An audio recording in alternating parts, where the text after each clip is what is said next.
Hello everyone, কেমন আছো সবাই? তোমাদের সকলের জন্য নিয়ে আসলাম আজকে একটা ভূগোল ক্লাস। এবং আজকে আমরা পড়বো ভূগোল দ্বিতীয় পত্র। এবং এটা তোমাদের জন্য একটা ডেমো ক্লাস, যেখানে আমি খুবই গুরুত্বপূর্ণ একটা টপিক পড়াবো। যাদের সেকেন্ড পেপার তোমরা অলরেডি পড়ছো, যারা তারা কিন্তু এই চ্যাপ্টারটা অনেকেই পড়ে ফেলেছো। আবার অনেকেই তোমরা এই চ্যাপ্টারটা পড়ে বিভিন্ন জায়গায় আমি দেখেছি কমেন্টে জানিয়েছো যে ভূগোল তোমাদের কাছে কঠিন লাগছে। তো আজকে আমরা এই চ্যাপ্টারটা একটু সহজে সমাধান করার চেষ্টা করবো। সো প্রথমে আমি একটু দেখি কারা কারা জয়েন করেছো। যারা যারা আছো তারা আমাকে একটু কমেন্টে তোমাদের লোকেশন সহ জানিয়ে দাও যে কে কোথা থেকে আছো আমার সাথে। আমার সাথে আছে রোহান, আমি দেখতে পাচ্ছি। মুন্নি যুক্ত হয়েছে, আসসালামু আলাইকুম ভাইয়া। ওয়ালাইকুম আসসালাম। আমার সাথে আরো আছে, আমি দেখতে পাচ্ছি জোনায়েদ রংপুর থেকে আছে আমার সাথে, সানি আছে আমার সাথে, আমার সাথে আছে আরো অনামিকা পল, কনা। এবং জিজ্ঞেস করছে আমার নাম কি, বলবো। আগে তোমাদের নামগুলো একটু পড়ি আমি, ঠিক আছে? আচ্ছা, জোনায়েদ যুক্ত হয়েছে আমার সাথে, আমি দেখতে পাচ্ছি। মালিহা মুমতাজ, আসসালামু আলাইকুম ভাইয়া। ওয়ালাইকুম আসসালাম। আরো যুক্ত হয়েছে আমার সাথে, আমি দেখতে পাচ্ছি আসিফ যুক্ত হয়েছে, অনামিকা পল, কণা এবং সাথে আরো অনেকে। সো আমরা আজকে যেটা পড়তেছি সেটা আমি একটু আগে বলে ফেলছি। সো ভূগোল সেকেন্ড পেপার তোমরা এখনো পর্যন্ত পড়া শুরু করেছো কে কে? ভূগোল তোমরা অনেকেই তোমাদের কলেজে ফার্স্ট পেপার পড়াচ্ছে আগে, তারপর অনেকের কলেজে আবার ফার্স্ট পেপার সেকেন্ড পেপার মিলিয়ে পড়ায়। সো এখানে কিন্তু তোমাদের একটু আলাদা আলাদা ভাবে পড়াশোনা হয়, বাট তোমাদের দিন শেষে টার্গেট থাকবে যে একদম ফার্স্ট পেপার এবং সেকেন্ড পেপার দুইটাই তোমাদের খুব সুন্দর করে কভার করতে হবে, ঠিক আছে? আচ্ছা, আমি দেখতে পাচ্ছি তোমরা এসএসসি 26-এর অনেকে মনে হয় চুপি চুপি চলে আসছো। আসছো নাকি? এসএসসি 26 কেউ আছো? এসএসসি 26, হ্যাঁ।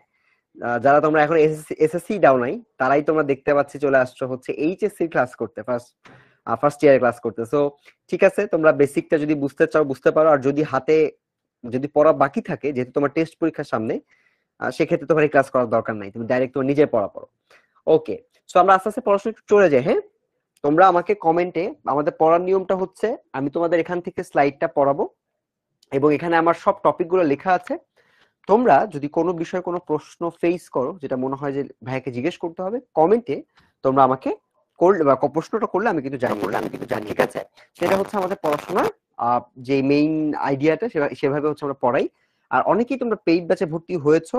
আমি দেখতে পাচ্ছি একজন কে জানি লিখলো যে আমি পেইড ব্যাচের স্টুডেন্ট। যারা পেইড ব্যাচের স্টুডেন্ট তারা তো অলরেডি জানো তোমাদের সিমেন্স ভাইয়া ক্লাস নিচ্ছে অলরেডি, আমিও ক্লাস নিব। আর যারা তোমরা পেইড ব্যাচের স্টুডেন্ট না, তারা আজকে ক্লাসটা করো এবং করার পর 16910-তে কল দিয়ে জানাও যে তুমি ভর্তি হতে চাও কিনা। আচ্ছা, চলো এবার আমরা শুরু করে দিই, হ্যাঁ। জনসংখ্যা শুনে তো খুব ইজি লাগে। জনসংখ্যা আমি আসলে কি পড়বো? জনসংখ্যা তো খুব জটিল কিছু না লিমন ভাইয়া। আমার নাম হচ্ছে লিমন ভাইয়া এবং এটা একটা ফ্রি ক্লাস। এবং এই ফ্রি ক্লাসটাতে যারা আমাদের স্টুডেন্ট না, পেইড স্টুডেন্ট না, ওরা ক্লাসটা করছে। তারা আজকে লিমন ভাইয়ের পড়াটা দেখে কনভিন্সড হয়ে তারা মনে করবে যে আচ্ছা ঠিক আছে, লিমন ভাই যদি ভালো পড়াচ্ছে, যেহেতু আমার এইচএসসি জার্নিটা লিমন ভাইয়ের সাথেই করতে হবে, সো তখন তারা ভর্তি হয়ে যাবে। বুঝতে পারছো? আচ্ছা, সো ক্লাসটা ফ্রি, বাট ক্লাসটা ইম্পর্টেন্ট। ফ্রি ক্লাস কিন্তু সচরাচর মানে ফ্রি ক্লাসে ফ্রি ফ্রি জিনিসকে কিন্তু মানুষ মনে করে ভ্যালুয়েবল না, বাট এই ক্লাসটা অ্যাকচুয়ালি অনেক বেশি ভ্যালুয়েবল, ঠিক আছে? আচ্ছা, জনসংখ্যা আমরা আসলে কিভাবে চিন্তা করি? জনসংখ্যা মূলত একটা নাম্বার দিয়ে আমরা কাউন্ট করতে পারি, এটা একটা সংখ্যা, রাইট? কিন্তু যখন তুমি বলো জনসংখ্যার জনমিতিক, ভাইয়া জনমিতিক মানে কি? আমাদেরকে বলতেছেন আপনি জনমিতিক পড়াচ্ছেন, জনসংখ্যার জনমিতিক উপাদান। তোমাকে আগে বুঝতে হবে জনমিতিকটা কি। আমি যখন বলবো যে এটা জনমিতিক, তখন তোমাকে বুঝতে হবে একটা তো জনসংখ্যাটা আমি বুঝি যেটা একটা নাম্বার, বাট আপনি যখন স্যার আমাকে বলতেছেন জনমিতিক উপাদান, উপাদান মানে তো এলিমেন্টস, এটা তো জানো, ঠিক আছে? এটা একটা নাম। সো জনমিতিক উপাদান মানে হচ্ছে, জনমিতি মানে হলো জনসংখ্যার যে বিভিন্ন দিক আছে বা যে বৈশিষ্ট্যগুলো আছে, ক্যারেক্টারিস্টিক্স এটাকে আমরা বলি, ঠিক আছে? সো জনমিতি মানে হচ্ছে জনসংখ্যার বিভিন্ন নেচার, একটা জনসংখ্যার বৈশিষ্ট্য, ওই জনসংখ্যাকে আমরা কিভাবে মাপ করতে পারি, এই সব কিছুকে আমরা বলি জনমিতি। তাহলে ভাই একটা জনসংখ্যার বৈশিষ্ট্য কি হইতে পারে? জনসংখ্যার বৈশিষ্ট্য হইতে পারে জনসংখ্যাটা অনেক বড়, বেশি, তার মানে আকারটা, এটা একটা বৈশিষ্ট্য। জনসংখ্যাটা খুব দ্রুত পরিবর্তন হয়, বাড়তেছে। যেটা বাড়ে সেটা কিন্তু ওই জনসংখ্যার বৈশিষ্ট্য যে এই জনসংখ্যাটা দ্রুত বাড়ে। আবার আমরা যখন বলি জনসংখ্যা কমে, তার মানে মানুষ মারা যায় বেশি, সুতরাং জনসংখ্যাটা অত বেশি বাড়তেছে না, কমতেছে। এটাও কিন্তু জনসংখ্যার একটা বৈশিষ্ট্য। তাহলে আমরা জনসংখ্যার অনেক ধরনের বৈশিষ্ট্যকে আমরা চিহ্নিত করতে পারি। এই বৈশিষ্ট্যগুলোকে বলা হয় জনমিতি। আর আজকে আমরা পড়বো এই জনমিতিক উপাদান, মানে জনসংখ্যার বৈশিষ্ট্য চিহ্নিত করার জন্য যে সকল উপায় আছে, উপাদান আছে, ওইগুলো আজকে আমরা পড়বো। ঠিক আছে? একজন বলছে ভাইয়া সাউন্ড কম, আমি 1 মিনিটের মধ্যে একটু জানতে চাই যে সবাইকে আমাকে পরিষ্কারভাবে শুনতে এবং দেখতে পাচ্ছ কিনা। যদি পেয়ে থাকো আমাকে কমেন্টে একটু আগে ইনশিওর করো। ওকে, সো আমরা যে লেখাটা তোমাদেরকে আমি একটু পড়ালাম এতক্ষণ, সেটা আমি তোমাদেরকে দেখাবো। সেটা হলো জনমিতিক উপাদান। যেটা আমি এতক্ষণ বুঝিয়েছি সেটা হচ্ছে এই যে জনমিতি হচ্ছে জনসংখ্যার বৈশিষ্ট্যগত জ্ঞান। বৈশিষ্ট্যগত জ্ঞান মানে হলো জনসংখ্যাটা কেমন, আকার, বৃদ্ধি, তারপর হ্রাস পাওয়া, তারপর হলো তোমার জন্মহার, মৃত্যুহার, অনেকগুলো এলিমেন্টস আছে। জনসংখ্যা পরিবর্তনের সাথে এই বৈশিষ্ট্যগুলো কানেক্টেড। সব থেকে বেশি গুরুত্বপূর্ণ উপাদান হচ্ছে এই কয়টা, আরো আছে। একটা জিনিস দেখো, প্রথম হচ্ছে আকার। এটা একটা হতে পারে, যেটা আমি বলছি। ঘনত্বটা আমি বলি নাই। ঘনত্ব মানে কি? বাংলাদেশের মানুষ আমরা ঘনত্বটা খুব ভালো বুঝি। আমরা ঘনত্বটা খুব ভালো বুঝি কারণ আমাদের ঘনত্ব অনেক বেশি জনসংখ্যার। ঠিক আছে, কারণ জনসংখ্যা এত বেশি এবং বাংলাদেশের জায়গা এত কম। সো এই কারণে মূলত আমরা এই জনসংখ্যার ঘনত্বটাকে বেশি দেখি। বেশি মানে হলো, ঘনত্ব মানে হলো এটা একটা হিসাব যে 1 বর্গ কিলোমিটারে কতজন মানুষ বসবাস করে।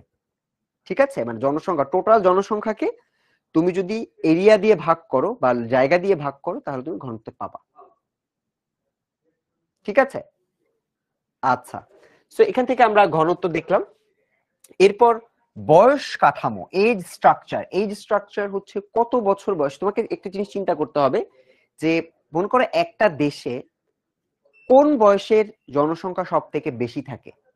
ডেমোগ্রাফিক ডিভিডেন্ডটা আসলে কি, এটাও কিন্তু একটা দেশ মানে কান্ট্রি টু কান্ট্রি ভ্যারি করে। ঠিক আছে, সো যেমন ধরো আমাদের দেশে কি আসলে বৃদ্ধদের সংখ্যাটা সব থেকে বেশি, নাকি মধ্যবয়সীদের সংখ্যাটা বেশি, নাকি শিশুদের সংখ্যাটা বেশি, এগুলো আমরা এই এজ স্ট্রাকচারের মধ্যে পড়াশোনা করি। সো এটা একটা জনমিতিক উপাদান। উৎপাদনশীলতা বা জন্মহার, কতজন করে জন্মগ্রহণ করতেছে, মৃত্যুহার, কতজন করে মারা যাচ্ছে, লিঙ্গ অনুপাত, এটাও একটা জনসংখ্যার জনমিতিক উপাদান। লিঙ্গ অনুপাতটা মানে হচ্ছে তোমাদের মনে করো বাংলাদেশে পুরুষের সংখ্যা বেশি নাকি মহিলার সংখ্যা বেশি। সেখানে কিন্তু এখানে কিন্তু আমাদের দুই রকমের তথ্য আসতে পারে। ঠিক আছে, সো লিঙ্গ অনুপাত, আকার, ঘনত্ব, বয়স কাঠামো, এই প্রত্যেকটা জিনিস দিয়ে আমরা একটা জনসংখ্যার ওভারঅল বৈশিষ্ট্যকে চিহ্নিত করতে পারি। আচ্ছা, এখানে এবার আমরা আকার নিয়ে একটু পড়াশোনা করি। এবার আমরা চলে যাচ্ছি যেখান থেকে সরাসরি এমসিকিউ প্রশ্ন আসে। ঠিক আছে, সো তোমরা এই তথ্যগুলোকে একটু সুন্দর করে মনে রাখবা, নোট করবা, যাতে করে বহু নির্বাচনীতে তোমরা ভুল না করো। সো প্রথমে আমরা পড়তেছি যে আকারটা, এটা একটা জনসংখ্যা। কোন একটা জনসংখ্যাকে তুমি যদি বিচার করতে চাও, প্রথম প্রশ্ন হচ্ছে এটা সাইজটা কত, সাইজ অফ দ্য পপুলেশন, এটা আসলে কত। সো তোমাকে যদি প্রশ্ন জিজ্ঞেস করে জনসংখ্যার জনমিতিক উপাদানগুলো আলোচনা করো, তোমাকে এই আকারটা এটা লিখতে হবে।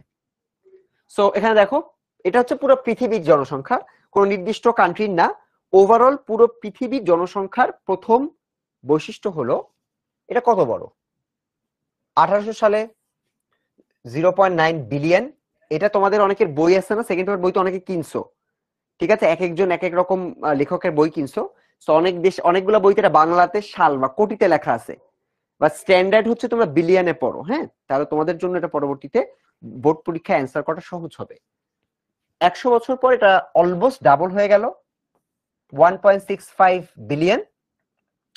আবার এইবার দেখো প্রথম 100 বছরে বাড়ছে ডাবল প্রায়, পরের 60 বছরের মধ্যে বেড়ে গেছে ডাবলের, এটাও প্রায় ডাবল, মানে 1.65 থেকে 3 বিলিয়ন, মানে প্রায় ডাবল, ডাবলের থেকে একটু কম।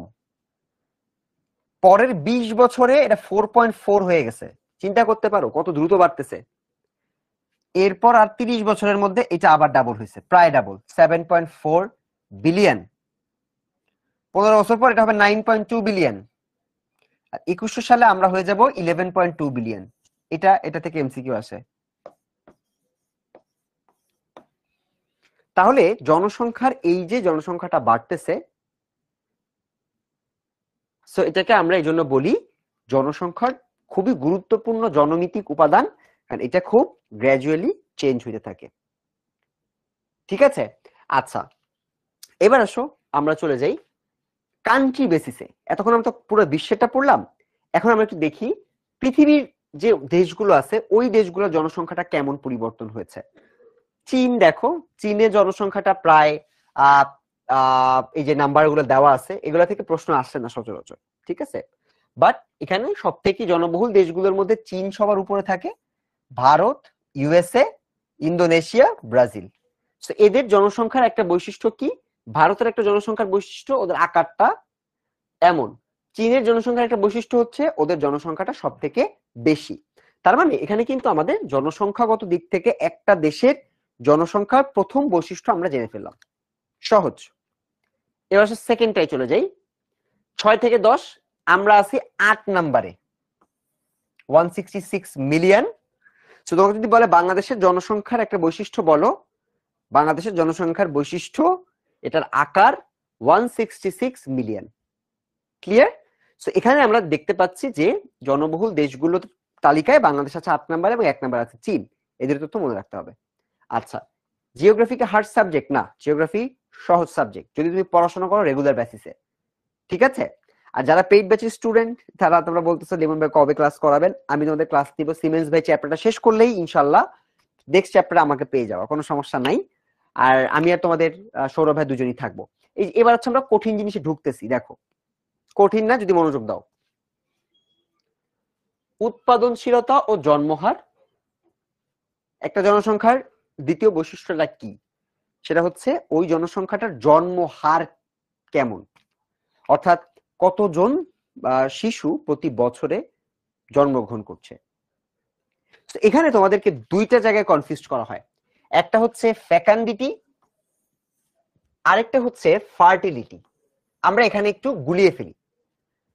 সো ফার্টিলিটি মূলত তোমার এই জন্মহার, প্রতি বছরে প্রতি 1 বছরে কতজন শিশু নতুন করে জন্মগ্রহণ করতেছে, এটাকে বলা হয় ফার্টিলিটি। আর ফেকান্ডিটি হলো ওই 1 বছরে যতগুলো সন্তান জন্ম দেওয়ার সক্ষমতা ছিল সেটাকে বলা হয় ফেকান্ডিটি। তাহলে ফেকান্ডিটি এবং ফার্টিলিটি কিন্তু আলাদা, একটাকে বলতেছে উর্বরতা আর আরেকটাকে বলতেছে প্রজননশীলতা। উর্বরতা মানে হলো কতজন সন্তানকে জন্ম দেওয়ার সক্ষমতা ছিল, আর ফার্টিলিটি হলো কতজন সন্তান জন্মগ্রহণ করেছে। তার মানে সক্ষমতা থাকলেই তো এখানে সব ক্ষেত্রে আমরা এই ফার্টিলিটি রেটটা বা বাচ্চা জন্মগ্রহণ দিতে দেখি না। মনে করো এটার উদাহরণটা একটু সুন্দর করে বুঝো, মনে করো একজন কর্মজীবী নারী, হ্যাঁ, যে হয়তো সন্তান জন্মদান করতে সক্ষম, কিন্তু সে হয়তো তার কাজের জন্য সন্তান একজন হচ্ছে নিল বা হচ্ছে 2 জন তার সন্তান হলো, বাট এক্ষেত্রে কিন্তু উর্বরতা বা সম্ভাবনা কিন্তু অনেক বেশি ছিল, তাই না? সো এইখানে দুটো জিনিসকে তোমরা একটু আলাদা করবা। ফ্যাকান্ডিটি বলতে বোঝাবে জন্ম দিতে সক্ষম এই সংখ্যাটা বা উর্বরতাটাকে, এবং ফার্টিলিটি হচ্ছে অ্যাকচুয়ালি যারা জন্মগ্রহণ করেছে বা অ্যাকচুয়ালি যাদের যতজনকে থেকে জন্ম দিয়েছে, ঠিক আছে। সো আমরা এই ছোট্ট একটু কমপ্লেক্স জিনিস ছিল এটা একটু অনেকে বুঝতে ভুল করে, এটা একটু ক্লিয়ার করে দিলাম। আচ্ছা, এবার আমি চলে যাব পরবর্তী টপিকটাতে, ফ্যাকান্ডিটি এবং ফার্টিলিটি। বুঝছো? ফ্যাকান্ডিটি ফার্টিলিটি এটা থেকে প্রশ্ন আসে বোর্ড পরীক্ষায়, ক নাম্বার এবং খ নাম্বারের প্রশ্ন, ফ্যাকান্ডিটি কি ফার্টিলিটি কি, ঠিক আছে। আমি কিন্তু প্রশ্ন অনুযায়ী বলাই দিচ্ছি, ঠিক আছে। আচ্ছা, সো এখান থেকে মূলত মনে রাখবা তোমাদের প্রশ্ন আসবে স্থূল জন্মহার বলতে কি বুঝায়। স্থূল জন্মহার হচ্ছে যেটা জেনারেল সেন্সে আমরা যেটাকে চিহ্নিত করি যে জন্মহারকে আমি কিভাবে নির্ণয় করব, ঠিক আছে? সো চলো আমরা একটু জন্মহার নির্ণয়টা দেখে নেই।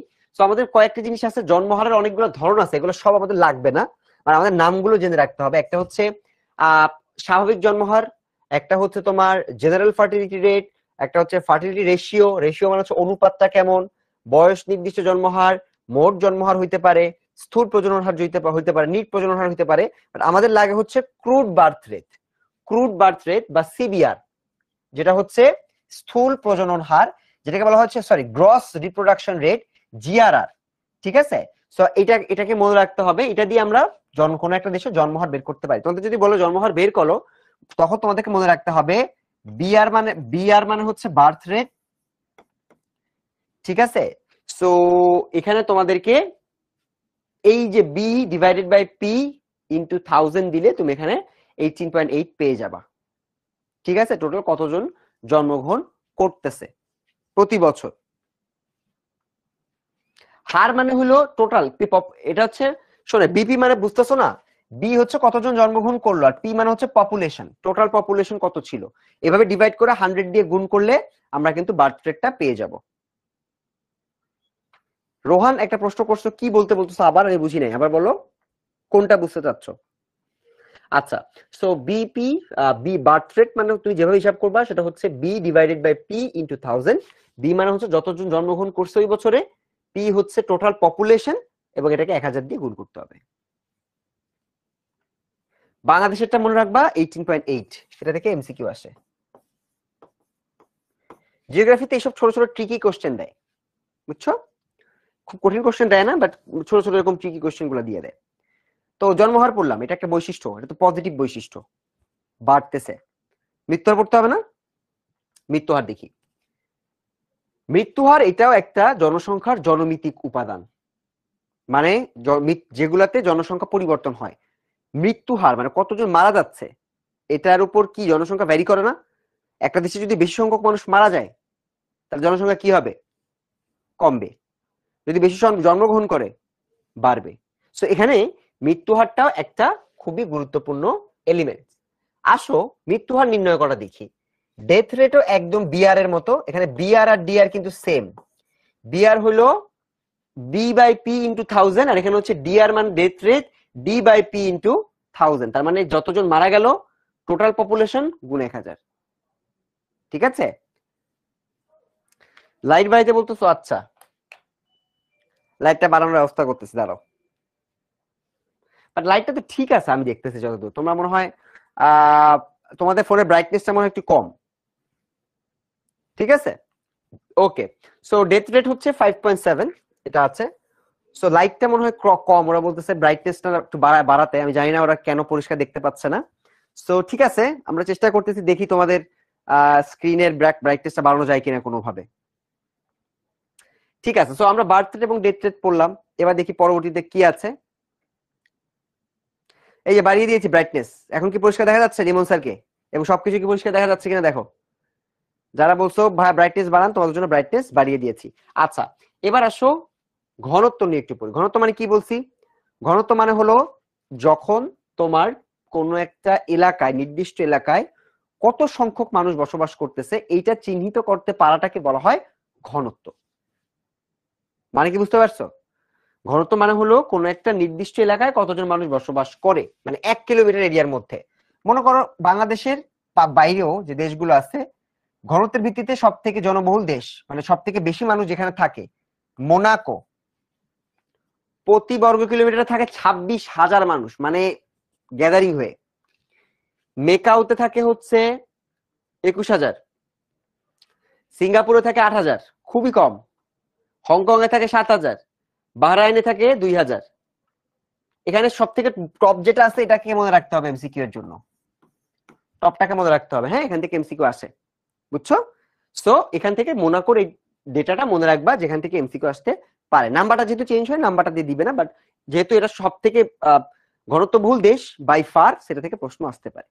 আচ্ছা, এবার আসো মাথাপিছু আয়। মাথাপিছু আয় এটা কিভাবে নির্ণয় করতে হয়? এটা খুবই সহজ। মোট ওই দেশে মোট কত টাকা ইনকাম হয়েছে আর মোট জনসংখ্যা কত। বাংলাদেশিটা হচ্ছে 2,765 মার্কিন ডলার। মার্কিন ডলার হচ্ছে ইউএস ডলার, ইউএসডি।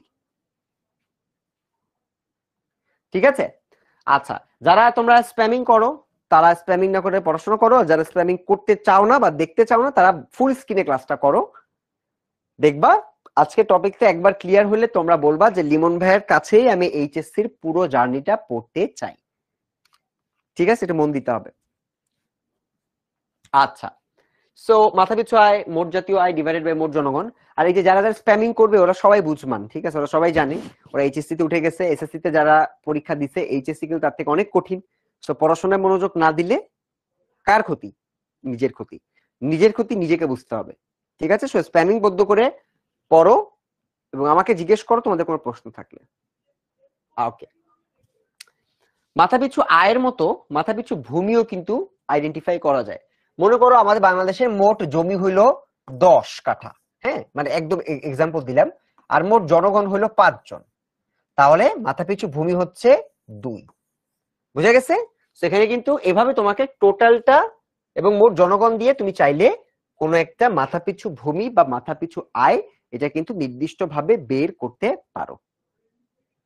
ওকে, আচ্ছা, তো সোফার আমরা মাথাপিছু আয়, মাথাপিছু ভূমি, জন্মহার, মৃত্যুহার এটা নিয়ে পড়াশোনা করলাম।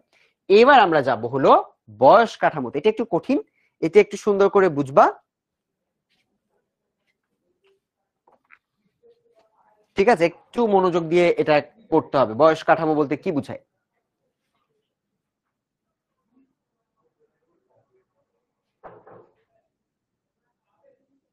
ওকে, তো এজ স্ট্রাকচার বলতে কি বোঝানো হয়? এজ স্ট্রাকচার হচ্ছে কোন একটা, একটু আগে বলছি না যে কোন একটা দেশে কোন সংখ্যক মানুষ সব থেকে বেশি থাকে, এটা দিয়ে তোমাদেরকে মাথাপিছু মানেই তো বললাম একজনের জন্য হিসাব করা, জন প্রতি, মাথাপিছু মানে হচ্ছে জন প্রতি, একটা মাথা, ওই মাথার জন্য কতটুকু, এটা হচ্ছে মাথাপিছু। বুঝছো? আচ্ছা, এবার হচ্ছে প্রজনন ও কর্মদক্ষতার ভিত্তিতে কোন জনসংখ্যাকে সাধারণত আমরা 3টা বয়সের শ্রেণীতে ভাগ করতে পারি। এই যে এটা একটা এমসিকিউ, এই 3টা শ্রেণী তোমাদেরকে ব্যাখ্যা করতে হয় খ নাম্বারে অনেক সময়। ঠিক আছে, সো 3টি বয়স শ্রেণীতে বিভক্ত করা হয়ে থাকে। একটা হচ্ছে শিশু বা অপ্রাপ্ত বয়স্ক, যেটা মূলত তোমার মিনিমাম 14 থেকে 19 বছরের নিচে থাকতে হবে। হ্যাঁ, যাদের বয়স 14 থেকে 19-এর নিচে তাদেরকে আমরা শিশু এবং অপ্রাপ্ত বয়স্ক বলে থাকি। সেটা একটা ফার্স্ট শ্রেণী। ঠিক আছে, এটা হচ্ছে ফার্স্ট শ্রেণী, যেটা মূলত আমাদের 14 থেকে 19 বছরের নিচে। 3টা শ্রেণী আছে। সেকেন্ড শ্রেণীটা হচ্ছে যারা প্রাপ্তবয়স্ক, 15 থেকে অথবা 19 থেকে 59 বা 59 বা 64 বছর পর্যন্ত। তো তোমাকে মনে রাখতে হবে 15 অথবা 19 থেকে 59 অথবা 64, এটার উপর ভিত্তি করে মূলত তুমি দ্বিতীয় শ্রেণীটাকে চিহ্নিত করতে পারবা। সো ফার্স্ট শ্রেণীটা যদি তোমার হয় মনে করো 0 থেকে 14, পরেরটা হবে 15 থেকে 59। প্রথম শ্রেণীটা যদি হয় 19 পর্যন্ত, তাহলে 18 পর্যন্ত, 19 পর্যন্ত, পরেরটা হবে তোমার 19 থেকে 64 পর্যন্ত। ঠিক আছে, আচ্ছা, এবার আসো হচ্ছে বৃদ্ধ পরবর্তী যেটা, সেটা যদি 59 পর্যন্ত হয়েছে এটা হচ্ছে 60 থেকে তার বেশি, অথবা যদি 64 পর্যন্ত যায় তাহলে এটা 65 থেকে বেশি। এটার উপর ভিত্তি করে মূলত আমরা 3টা ক্যাটাগরি করতে পারি। আমি যদি খুব মুখস্থ ভাবে বলতে চাই বা আন্ডারস্ট্যান্ডিং থেকে বলতে চাই, 0 থেকে 19, 19 থেকে 64, 65 থেকে তার বেশি। ঠিক আছে, সেখানে কিন্তু বিভিন্ন আলাদা আলাদা ভাগ আছে। ঠিক আছে, আচ্ছা, এবার আসো আমরা পরবর্তী টপিকটা একটু দেখি। এটা একটা কি বয় পিরামিড। বয় পিরামিড মানে হচ্ছে বয়সের পিরামিড। ঠিক আছে, বয় পিরামিডটা একটু আমি আঁকাবো, হ্যাঁ, আমার সাথে তোমরা একটু আঁকাবা। সো এটা হচ্ছে একটা তোমাদের পরীক্ষা আসার মতো একটা প্রশ্ন, একটু সুন্দর করে দেখো।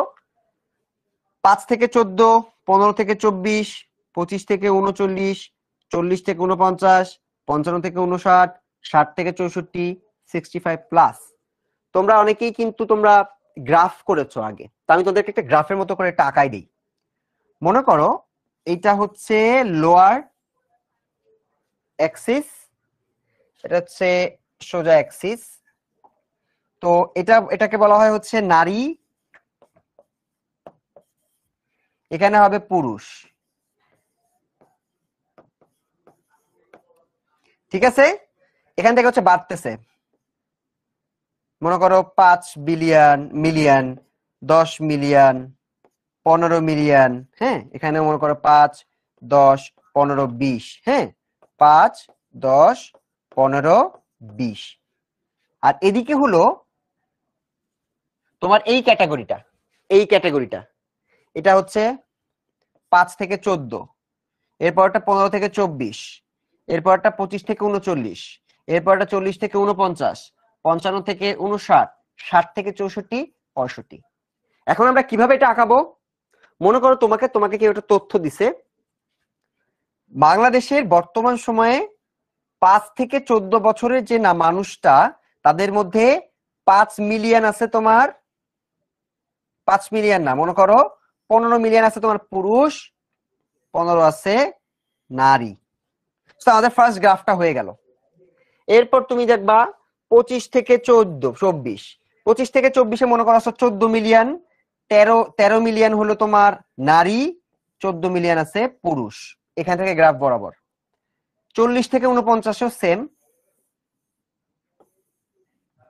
55 থেকে 59টা আবার একটু কম আছে, সেটা আছে 5 মিলিয়ন, এটা আছে 7 মিলিয়ন, এটা আছে 2 মিলিয়ন, এটা আছে 2 মিলিয়ন, এটা আছে মনে করো 1 মিলিয়ন, এটা আছে 1 মিলিয়ন।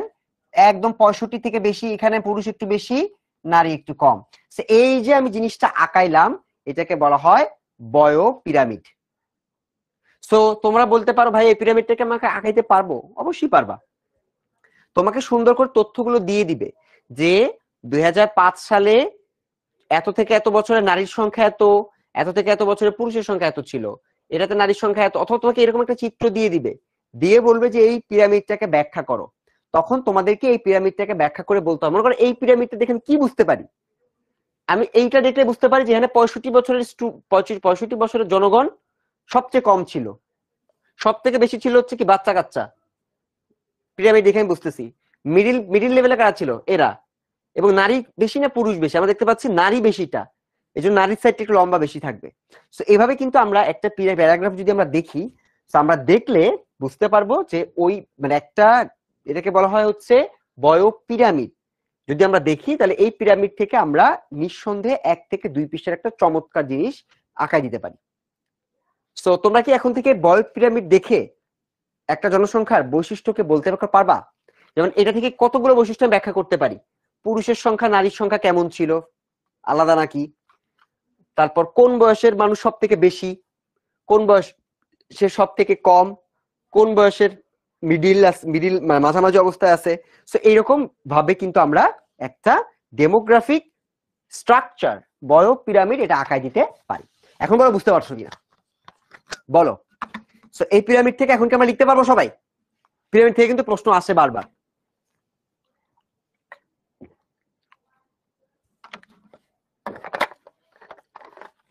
একজন বলতেছে ভাইয়া কেকের মতো দেখতে। ইয়েস, কেকের মতো দেখতে। এবার পরীক্ষা খাতা যখন আসবে যদি না বুঝো তাহলে সেক্ষেত্রে কিন্তু তোমাদের লিখতে কষ্ট হয়ে যাবে। ঠিক আছে, কেকের মতো সহজ মনে হইতে পারে, বাট পরীক্ষার খাতা এটা কিন্তু not a piece of cake. Piece of cake মনে হবে না, কঠিন মনে হবে। আচ্ছা ঠিক আছে, সো আমরা পড়ে ফেললাম পিরামিডটা। এই বড় পিরামিডের কিছু নিয়ম আছে। ঠিক আছে, বড় পিরামিডটা সবসময় এরকম দেখতে হয় না। কিছু কিছু দেশ আছে যে দেশের পিরামিডটা একটু আলাদা। মনে করো ওই দেশের পিরামিডটা হয় যাদের তোমার হচ্ছে বয়স্কদের সংখ্যাটা একটু বেশি। ঠিক আছে, তাদের এটা ভরে যায়, মাঝখানে একটু হয়তো কম আছে, আবার মনে করো পিচ্চি বাচ্চা বেশি আছে। সো এটা কিন্তু দেখতে আলাদা।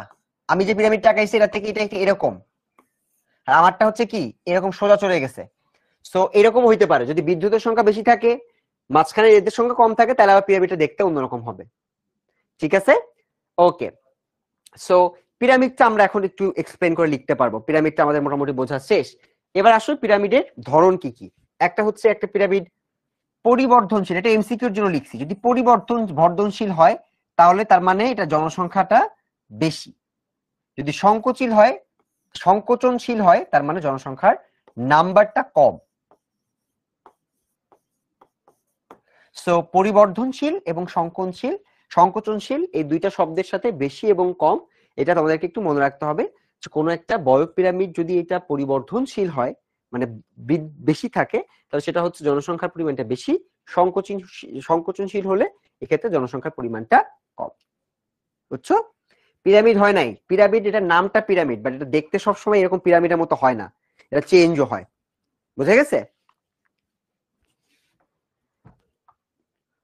ওকে, চলো এবার আরেকটু দেখি। এই যে দেখো আরো কয়েকটা ধরন আছে। যদি পিরামিডটা সুষম আকৃতির হয় তাহলে এটা হবে একটা স্থির জনসংখ্যার দেশ। যদি গঠনমূলক হয় তাহলে জন্মহ্রাস হয়। যদি বেল আকৃতির হয় তাহলে জন্ম বৃদ্ধি হয়। তোমার দেখবা তোমাদের বইতে সুন্দর করে চিত্রগুলো দেওয়া আছে, যাদের কাছে তোমাদের বই আছে তারা একটু বইটা খুলে দেখবা, তাহলে ক্লিয়ার হয়ে যাবা যে আসলে আমরা বয়স পিরামিডের কতগুলো ধরন নিয়ে আমরা পড়াশোনা করব। তো আমরা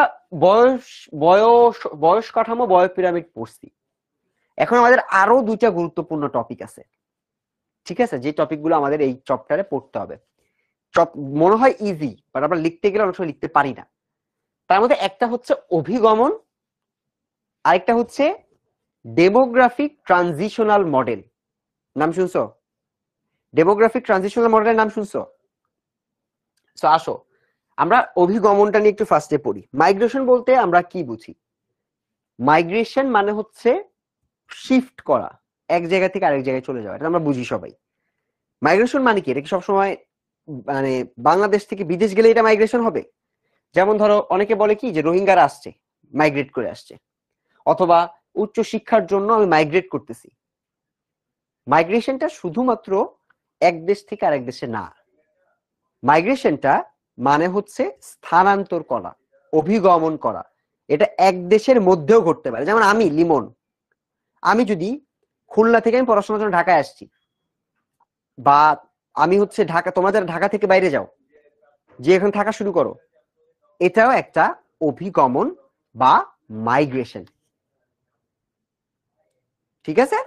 আচ্ছা, কোন চ্যাপ্টার কোন ক্লাস এখানে লেখা আছে? আমরা পড়তেছি জিওগ্রাফি সেকেন্ড পেপারের সেকেন্ড চ্যাপ্টার।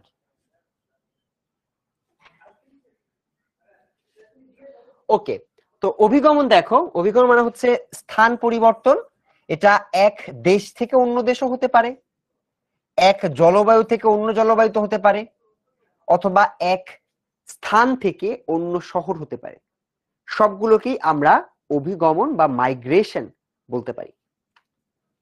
মাইগ্রেশনের কিছু কারণ আছে, এটা আমরা 9-10-এ পড়ছি। 9-10-এ জিওগ্রাফি ছিল, 9-10-এ তোমরা যারা পড়ছো তারা পড়ো নাই, যারা পড়ছো তারা জানো, যারা সায়েন্স থেকে আসছো তোমরা তো জানো না এগুলা।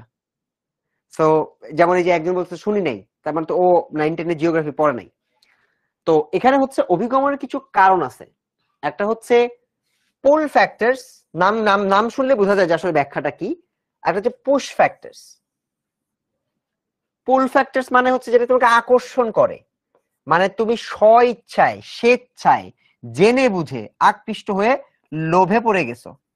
লোভটা খুব নেগেটিভ সাউন্ড হতে পারে, বাট এটা হচ্ছে মেইনলি আকর্ষণটা, কোনটা তোমাকে আকর্ষিত করছে, যা না এটা যদি আমার থাকে তাহলে আমার জন্য ভালো হয়। এটা হতে পারে বিদেশে, বা মনে করো আমি ঢাকা শহরে আসছি, আকর্ষণ ছিল ঢাকা শহরে তো অনেক সুযোগ, তো এই সুযোগটা এটা মূলত পুল ফ্যাক্টরস এর মধ্যে পড়বে।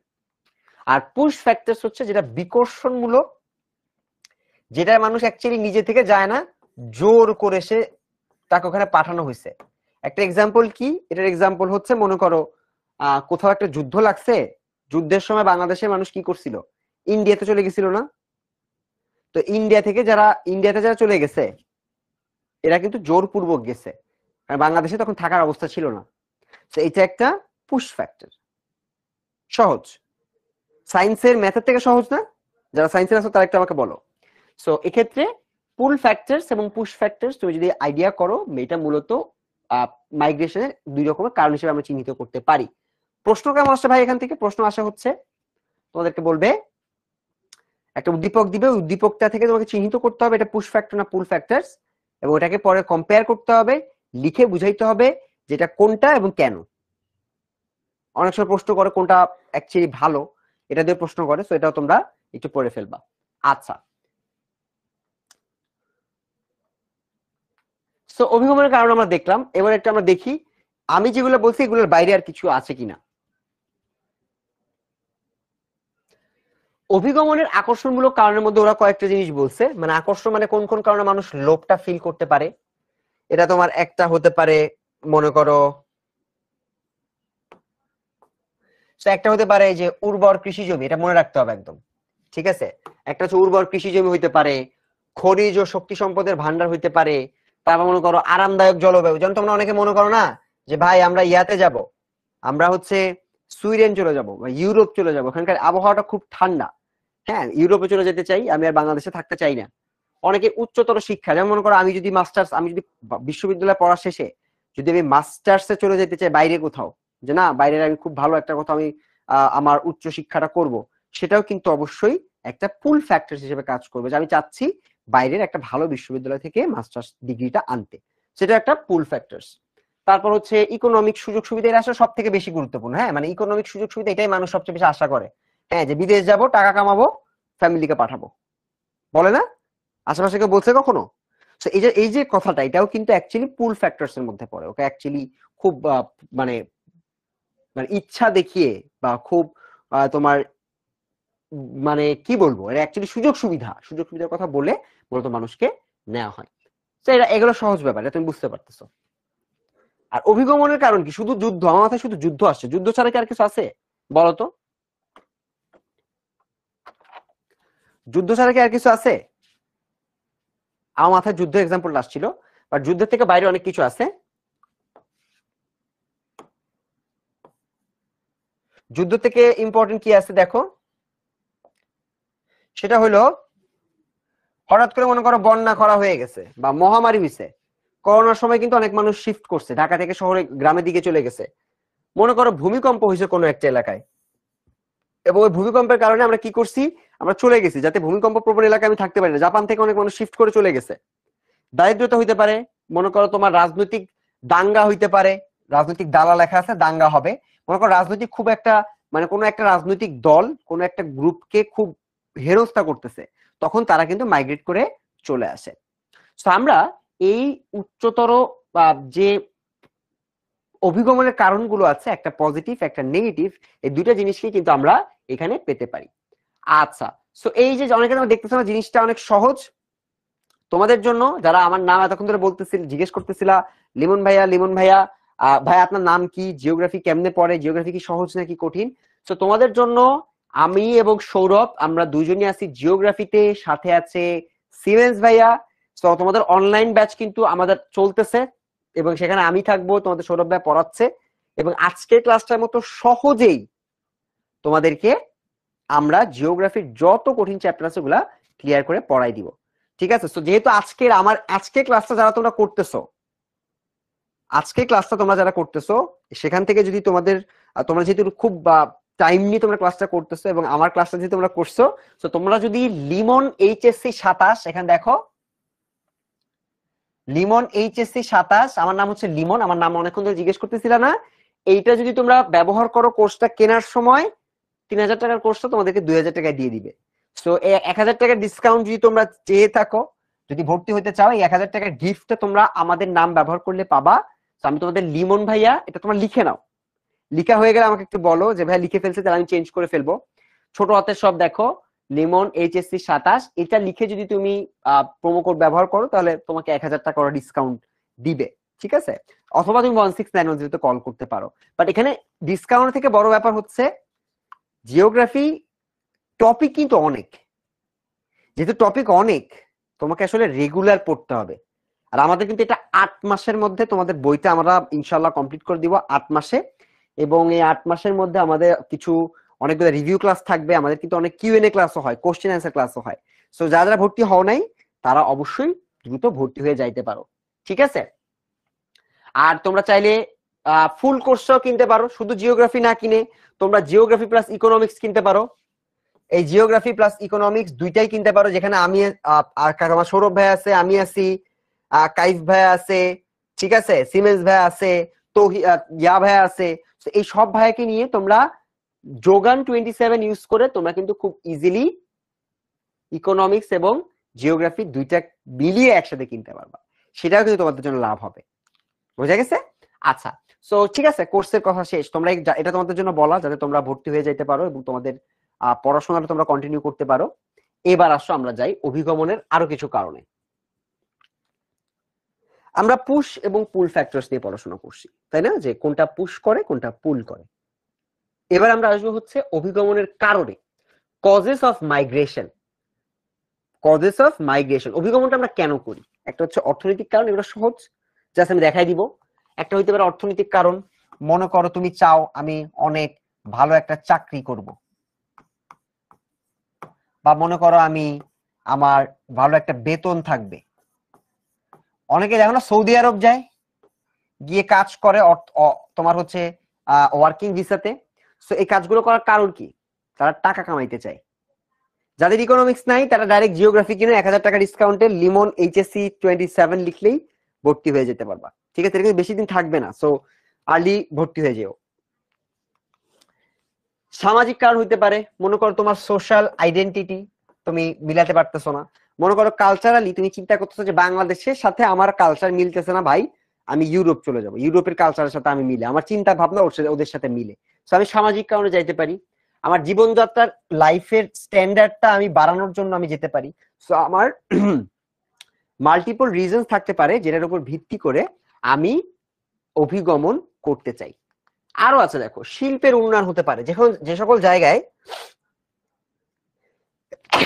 আলহামদুলিল্লাহ যে সকল জায়গায় আমাদের শিল্পের ডেভেলপমেন্ট হয়েছে, কর্মসংস্থানের সুযোগ যেখানে হয়েছে সেখানে আমরা যেতে চাই। আমাদের পরিবহন ও যোগাযোগ ব্যবস্থা যদি ভালো থাকে, যেমন মনে করো অনেকে তোমরা ঢাকায় আসো, কারণ কি ঢাকায় গার্মেন্টসে কাজ করার সুযোগ আছে। তোমরা দেখছো না যে হইলো তোমার ইয়াতে গ্রামের অনেক মহিলারা বা অনেক পুরুষেরা পর্যন্ত তারা চিন্তা করে যে আমি যদি শহরে যাইতে পারি, আমি শহরে গিয়ে গার্মেন্টস কিংবা শিল্প কারখানায় কাজ করতে পারবো, যে কাজটা কিন্তু ওরা গ্রামাঞ্চলে করতে পারে না, যে কারণে ওরা গ্রাম থেকে শহরে চলে আসে। সেটা একটা মাইগ্রেশন, যে মাইগ্রেশনটা মূলত শিল্পের কারণে হয়, পরিবহন ও যোগাযোগের কারণে হইতে পারে, ব্যবসা বাণিজ্যের কারণে হইতে পারে। কারণ ঢাকায় গিয়ে ব্যবসা করব, টাকা কামাবো। তো ব্যবসা বাণিজ্যের যে সুযোগ সুবিধা যেটা আরবান বা শহরাঞ্চলে বেশি বা ভালো শহরগুলোতে বেশি, এটার কারণে মানুষ মাইগ্রেশন করে থাকে। তো এটা থেকে আমাদের প্রশ্ন আসতে পারে গ নাম্বারে, যে অভিগমনের প্রভাব বা কারণ তোমাদেরকে এটা ব্যাখ্যা করতে হবে। জিওগ্রাফি কোর্সটা 8 মাসের, আমি তোমাদের সাথে 8 মাস আছি। এই 8 মাসে পরীক্ষা, গাইডলাইন সেশনস, কিউএনএ ক্লাস, এইরকম রেগুলার বেসিসে 1.5 ঘন্টা তোমাদের ক্লাস থাকবে, মডেল টেস্ট আছে, যেটার ফলে এইচএসসি প্রিপারেশনটা ভালো হবে। এইচএসসির রেজাল্ট দেখছো 26-এরটা, ভয় লাগে না? 25-এরটা ভয় লাগে কিনা? যদি লেগে থাকে প্লিজ পড়াশোনা করো, নিজের জন্য করো, কোথাও না কোথাও ভর্তি হয়ে যাও। পড়াশোনাটা শুরু থেকেই করতে হবে, না হলে রেজাল্টে যদি পাস করতে না পারো, চিন্তা করো প্রতি 100 জনে মানে 10 জনে 5 জন পাস করছে আর 6 জন পাস করছে, ঠিক ভালো? ভয়ের কথা না, আরো টাইট দিবে। তো ভালো করে পড়াশোনা করো, ভর্তি হও, যেখানেই ভর্তি হও, হয়ে যেতে হবে, ঠিক আছে? আর যদি এখানে অপরচুনিটি থাকে, এখানে আমরা কিন্তু প্রোমো কোড দিয়েছি, সুন্দর করে তুমি প্রোমো কোডটা ইউজ করে ভর্তি হয়ে যেতে পারো। আচ্ছা, এবার আসো অভ্যন্তরীণ অভিগমন, মানে মনে করো কান্ট্রি টু কান্ট্রি, মানে তুমি ঢাকা, আমি হচ্ছে খুলনা থেকে, বুঝছো, ঢাকা থেকে মনে করো খুলনাতে তুমি মাইগ্রেশন করলা, এটারও কিন্তু একই ধরনের কারণ। একটা হচ্ছে অর্থনৈতিক কারণ, আমি আসছি যে আমি 10 মিনিটসে চাকরি করব, হ্যাঁ আমি 10 মিনিটস করে চাকরি করবো, আমি টাকা পয়সা কামাবো, তাই না? সেইটা মনে করো আমার একটা অর্থনৈতিক কারণ। আমি চিন্তা করছি খুলনায় থাকলে তো আমি 10 মিনিটস করে চাকরি করতে পারবো না, আমি ঢাকায় চলে আসলাম, সেটা একটা অর্থনৈতিক কারণ। সামাজিক কারণ, এটা অন্য কারণ, আমার কালচারাল হইতে পারে, রাজনৈতিক কারণ হইতে পারে, হয়তো ওখানকার রাজনীতিতে আমি ভালো করতে পারি নাই, এখানে আসতে চাইছি, বা ভালো করছি এই জন্য মেইন স্ট্রিমে রাজনীতি করতে চাই, এই জন্য আসছি। অনেক কারণ হইতে পারে। সাংস্কৃতিক কারণ হইতে পারে, ধর্মীয় কারণ হইতে পারে। ধর্মীয় কারণটা কি? মনে করো অনেকে চিন্তা করে ইন্ডিয়াতে চলে যায়, অনেকে রিলিজিয়াস কারণে, অনেকে একটা নির্দিষ্ট এলাকায় কমিউনিটি করে থাকে। যেমন মনে করো তোমার আমার একজন সনাতন ধর্মের মানুষ, সে চিন্তা করবে যে আমি যদি অমুক এলাকায় চলে যাই, ওই এলাকায় সনাতন ধর্মের মানুষ বা হিন্দু ধর্মের মানুষ বেশি আছে, আমার জন্য সেটা ভালো। এভাবে কিন্তু ধর্মীয় কারণে নিজেদের কথা চিন্তা করে ওরা অনেক সময় চলে যায়। শিক্ষা ও গবেষণার জন্য এই যে ঢাকা বিশ্ববিদ্যালয়ে যারা যারা পড়তে চাও, তোমরা তো অনেকেই ঢাকার বাইরে থাকো, তারা কিন্তু ঢাকার বাইরে থেকে এসে ঢাকা বিশ্ববিদ্যালয়ে শিক্ষা ও গবেষণার জন্য কিন্তু মাইগ্রেট করতে পারো। ঠিক আছে, yes, first and second both 8 মাসে শেষ হবে। যারা পেইড অলরেডি ক্লাস করতেছে ওদের কাছে রুটিন আছে, সো ওরা সবাই তোমাদেরকে এটা বলতে পারবে আমরা 8 মাসে সিলেবাস শেষ করার পরিকল্পনা করতেছি, আর বাকি সময়টা রিভিশন। ওকে, সো অভিগমনের ধরন দেখো, এটা মূলত ওই পুল আর পুশ। একটা হচ্ছে ঐচ্ছিক, ঐচ্ছিকটা হচ্ছে পুল, ঠিক আছে, আর আরেকটা হচ্ছে অনৈচ্ছিক, এটা হলো পুশ। যেহেতু ইংলিশ লিখতে পারবা না, তোমাকে বাংলাটা লিখতে হবে। বাংলাটা হচ্ছে, একটা হচ্ছে ঐচ্ছিক অভিগমন, যখন তার নিজের চাহিদা মেটানোর জন্য নিজের ইচ্ছায় অভিগমন করে, আর আরেকটা হইলো যখন ইচ্ছা না থাকা পরেও পরিস্থিতির কারণে তুমি যাও, সেটা হচ্ছে অনৈচ্ছিক অভিগমন। সংজ্ঞা কি বুঝছো? এই সংজ্ঞাগুলো কিন্তু ক নাম্বারে আসবে, খুবই সহজ, 9 10 এর বিজিএস এর মতো।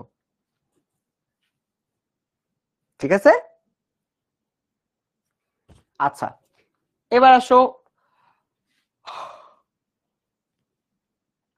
এখানে দুইটা জিনিস মনে রাখতে হবে। একটা হচ্ছে স্থানের উপর ভিত্তি করে অভিগমনকে আবার আমরা দুই ভাগে ভাগ করতে পারি। একটা হচ্ছে অভ্যন্তরীণ, ইন্টারনাল, আর একটা হচ্ছে আন্তর্জাতিক। এটা হচ্ছে অভ্যন্তরীণ, বাংলাদেশ থেকে বাংলাদেশে, বাংলাদেশ থেকে ইউএসএ তে, এটা হচ্ছে আন্তর্জাতিক। আবার ইউএসএ থেকে বাংলাদেশে, এটাও কিন্তু একটা মাইগ্রেশন, সেটাকে বলা হয় আন্তর্জাতিক। সো ন্যাশনাল এবং ইন্টারন্যাশনাল দুইটাই কিন্তু আমাদের অভিগমনের এক একটা টাইপ হইতে পারে। আচ্ছা এবার আসো অভিগমনের যে কিছু ভালো দিক, তোমাদের কিন্তু এখান থেকে এই প্রশ্নটা সব থেকে বেশি আসে যে ইম্প্যাক্ট, ইম্প্যাক্ট বা ইফেক্ট, ইম্প্যাক্ট বা ইফেক্ট অফ অভিগমন বা মাইগ্রেশন। মানে মাইগ্রেশন করলে লাভ কি, এটা কি ভালো নাকি খারাপ? রোহান বুঝতেছো না, এত সহজ টপিক বুঝতেছো না, তাহলে তো তুমি মনে হয় নোট করতেছো না। একটু নোট করতে হবে, পড়তে পড়তে নোট করতে হবে। ভাইয়া কোর্স থেকে শুধু 8 মাস, হ্যাঁ 8 মাসের মধ্যে তোমার সিলেবাস কমপ্লিট হয়ে যাবে ইনশাআল্লাহ। অ্যাটলিস্ট জিওগ্রাফিটা আমি কমপ্লিট করাই দিব। ঠিক আছে, এখন তোমরা একটু আমাকে বলো তো যে অভিগমনের ভালো দিক বেশি নাকি খারাপ দিক বেশি? কোর্সটা 2000 টাকা, 3000 টাকা ছিল। তুমি যদি লিমন এইচএসসি 27 এটা ব্যবহার করো প্রোমো কোডটা, তাহলে 1000 টাকা কম হয়ে যাবে, 3 ভাগের 2 ভাগ মাত্র 2000 টাকা দিয়ে কিনতে পারবা।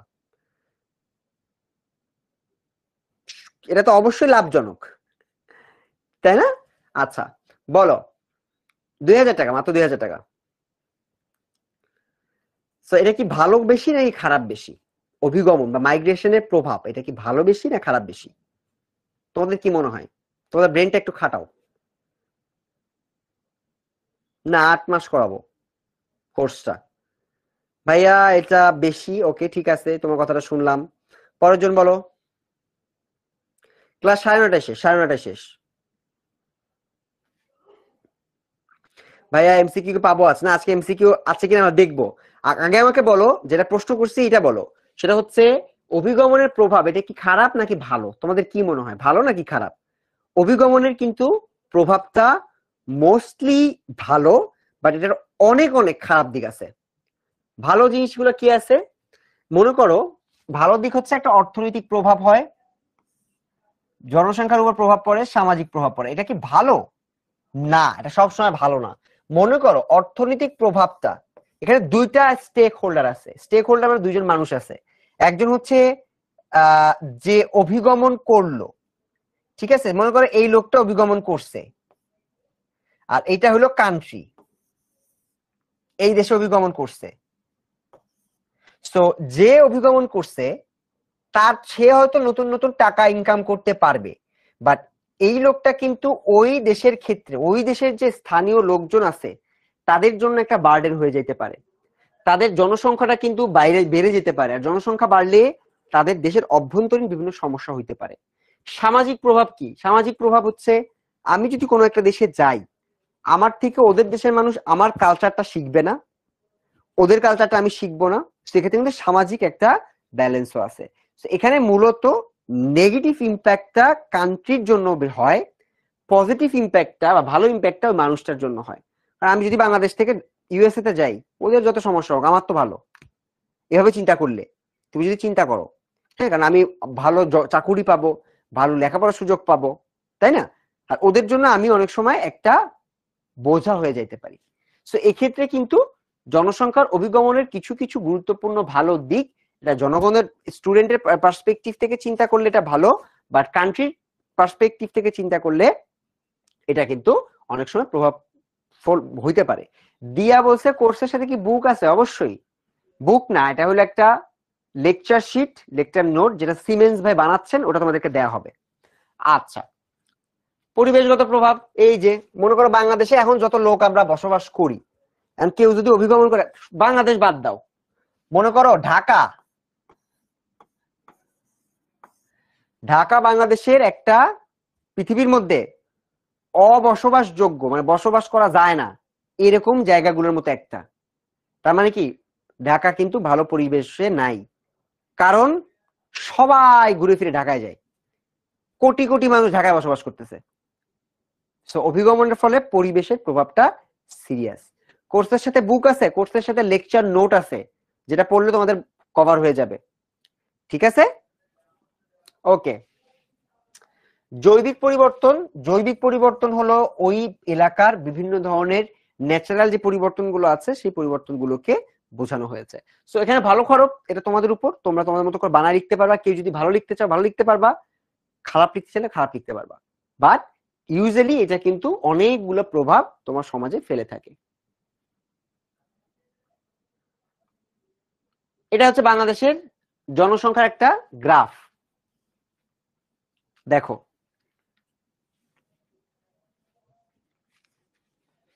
এটা হচ্ছে বাংলাদেশের জনসংখ্যার একটা গ্রাফ, যেখানে আমরা দেখতে পাচ্ছি যে 1901 সালে আমরা কত মানুষ ছিলাম? 28 মিলিয়নে, 28 মিলিয়ন ছিলাম, 31 মিলিয়ন, 33 মিলিয়ন, 35 মিলিয়ন। দেখো এই পর্যন্ত 1951 সাল পর্যন্ত আমরা কিন্তু জনসংখ্যা কন্ট্রোল করছি। এরপর থেকে এই গ্রাফটা তোমরা যত দেখবা তত অবাক হবা। এরপর থেকে দেখো এই গ্রাফটা এখান থেকেই খালি বাড়া শুরু হয়ে গেছে। তাহলে তোমাদের কিন্তু এটা বুঝতে হবে যে 1961 এই সালটাকে তোমাদের খুব ভালো করে মনে রাখতে হবে, যে এই সাল থেকে তুমি যখন কম্পেয়ার করবা তখন বাংলাদেশের জনসংখ্যার জনমিতিক বৈশিষ্ট্য যখন তুমি লিখবা, তখন তুমি এই টাইম ফ্রেমটাকে সুন্দর করে মার্ক করে লিখবা যে আসলে তোমার জনসংখ্যাটা বাংলাদেশের কোন জায়গা থেকে বাড়া শুরু হয়েছিল এবং বাড়তে বাড়তে কত দূর পর্যন্ত গিয়েছে। তার আগে কিন্তু আমাদের জনসংখ্যাটা খুব ড্রাস্টিক্যালি বাড়ে নাই, খুব দ্রুত গতিতে কিন্তু বাড়ে নাই। ঠিক আছে, আচ্ছা। বাংলাদেশের জনসংখ্যার কিছু তথ্য যেটা তোমাদের মনে রাখতে হবে, আমি যেটা বলছি একটু আগে, বাংলাদেশ পৃথিবীর জনবহুল দেশগুলোর মধ্যে অন্যতম। 1951 সালে বাংলাদেশের জনসংখ্যা ছিল মাত্র 50 মিলিয়ন এবং সেটা 40 বছরে হয়ে গেছে ডাবল, 106 মিলিয়ন। পার্থক্য দেখছো? 1991 থেকে 1951, এটার মধ্যে যদি তুমি কল্পনা করো প্রায় ডাবল, যেটা বিশ্বাস করা মানে অসম্ভব প্রায়। আবার 2011 সালে আবার সেটা হয়েছে 142 এবং জনসংখ্যার বৃদ্ধির হার অনেক বেশি, 1.22%। এগুলো সব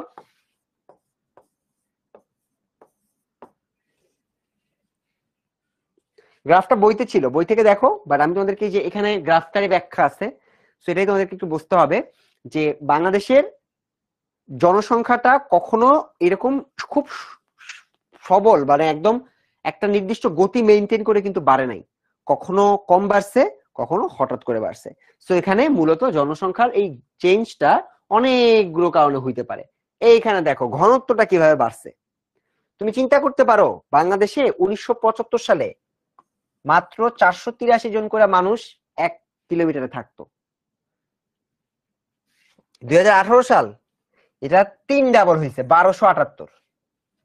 প্রতি বর্গ কিলোমিটারে 400 মানুষ ছিল।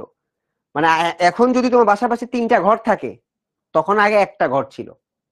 সো জনসংখ্যার ঘনত্ব এটাও কিন্তু আমাদের বাংলাদেশে পার্সপেক্টিভে 3 গুণ হয়ে গেছে মাত্র 30 বছরের ব্যবধানে। সো প্রতি 1 বছর ডাবল ডাবল হচ্ছিল। সো জনসংখ্যার ঘনত্ব এটাও কিন্তু আস্তে আস্তে বাড়তেছে, জন্মহার মৃত্যুহার এগুলো আস্তে আস্তে বাড়তেছে।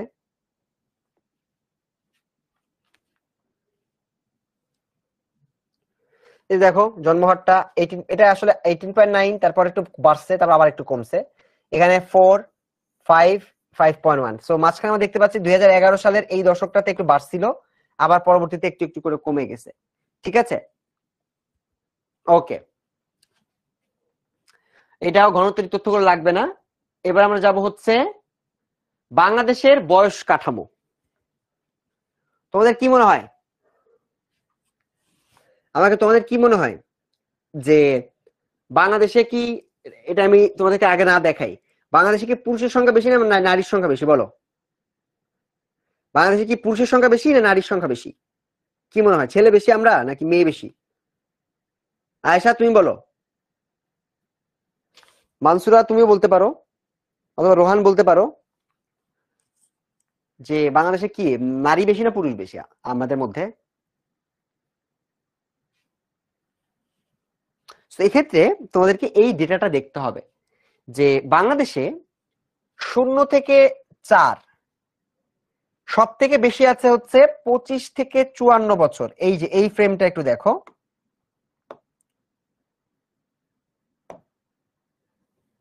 এটা একটু দেখো, 25 থেকে 54 এটা হচ্ছে সব থেকে বেশি। ঠিক আছে, এবং এখানে মহিলার সংখ্যাটা সব থেকে বেশি। চিন্তা করো, সো পুরুষ বেশি বলে আমরা যারা লাফাই, তারা কিন্তু আমরা দেখতেছি যে আমাদের বাংলাদেশের পার্সপেক্টিভে নারীর সংখ্যাটা তুলনামূলক বেশি, এবং সেটা কত, 2 লাখের উপরে। এবং সব থেকে কম বয়সের মানুষ হচ্ছে 6.2, হুইচ ইজ 65 বছরের বেশি যারা আছে ওদের সংখ্যাটা সব থেকে তুলনামূলক কম। এইটাকে বলা হয় ডেমোগ্রাফিক ডিভিডেন্ড, ডিডি। কোন একটা দেশে যদি কর্মক্ষম বা যেই রেঞ্জের, যেই বয়সে মানুষের সংখ্যাটা সব থেকে বেশি থাকে, যারা কর্মক্ষম, তাদেরকে বলা হয় ডেমোগ্রাফিক ডিভিডেন্ড। ঠিক আছে, তো আমরা কয়েকটা তথ্য একটু মনে করে রাখি যে তাহলে আসলে তোমার 25 থেকে 54 এদের সংখ্যা সব থেকে বেশি, তারপর হচ্ছে 25 থেকে 24, তারপর হচ্ছে 0 থেকে 14, তারপর হচ্ছে 25 থেকে 24, 55 থেকে 64, এর বৃদ্ধদের সংখ্যা সব থেকে কম। ঠিক আছে, বাংলাদেশে বৃদ্ধদের সংখ্যাটা একটু তুলনামূলক কম। ঠিক আছে, আচ্ছা, এবার একটু দেখো কয়েকটা ইন্টারেস্টিং ফ্যাক্ট। 1991 সালে তোমার পুরুষ আর মহিলাদের রেশিওটা কিন্তু আলাদা ছিল। ঠিক আছে, দেখো আগে ছিল 106, 104, 39, 6.93। গ্রাফটার মানে এভাবে চিন্তা না করে চিন্তা করো অনুপাত অনুযায়ী, আগে একটা সময় পুরুষের অনুপাতটা বেশি ছিল, এরপর নারীদের অনুপাতটা আস্তে আস্তে বাড়তে শুরু করছে। আচ্ছা, এবার পড়বো আরেকটা খুবই কঠিন, জটিল, ইম্পর্টেন্ট টপিক সহজভাবে, যেটাকে বলা হয় জনমিতিক ট্রানজিশনাল মডেল। কে দিচ্ছেন? থমসন। এটা ভেরি ভেরি ইম্পর্টেন্ট।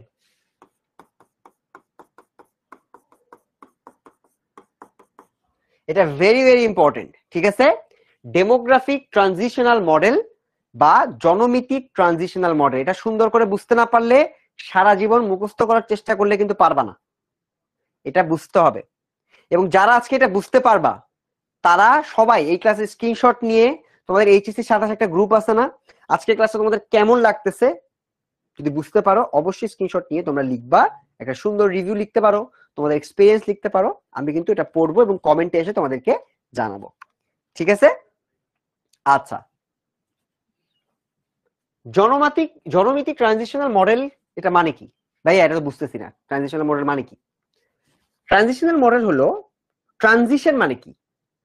ট্রানজিশন মানে হলো, ধরো আমি এইখানে আছি, এখান থেকে আমি এখানে আসছি, ট্রানজিট করলাম। ট্রানজিশন মানে হচ্ছে জনসংখ্যার যে পরিবর্তনটা হয়, এই পরিবর্তনটা কেন হয়?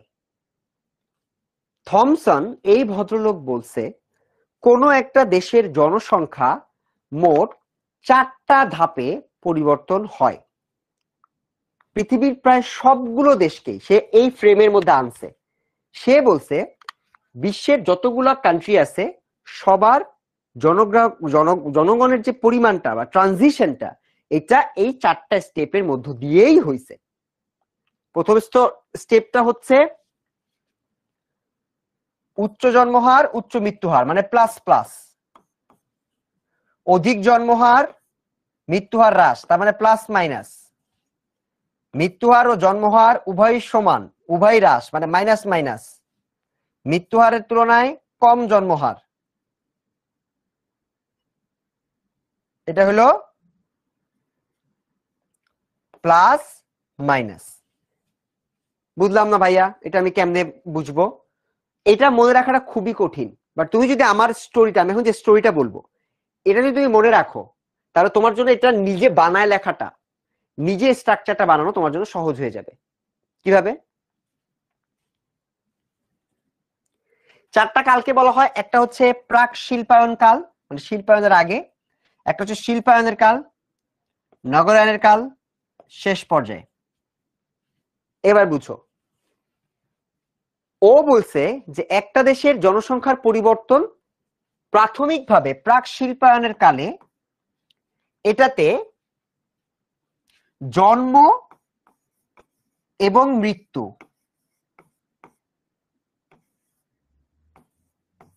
দুইটাই বেশি থাকে। ঠিক আছে? তার মানে জনসংখ্যাটা অত বেশি বাড়ে না। যেমন আমরা বাংলাদেশের ক্ষেত্রে দেখছি না যে 51 সাল পর্যন্ত জনসংখ্যার হারটা অত বেশি হাই ছিল না। ব্যাখ্যাটা হচ্ছে প্রাক শিল্পায়ন কালে, মানে অনেক অনেক বছর আগে, যখন শিল্প বা টেকনোলজি আসে নাই, ওই সময়ে মানুষজন অশিক্ষিত ছিল, মানুষজনের জ্ঞান ছিল না যে ছেলে মেয়ে সন্তানের পরিমাণটা কয়জন হওয়া উচিত। যেমন আমরা অনেক সময় দেখি যে 17-18 জন করে ছেলে মেয়ে ছিল।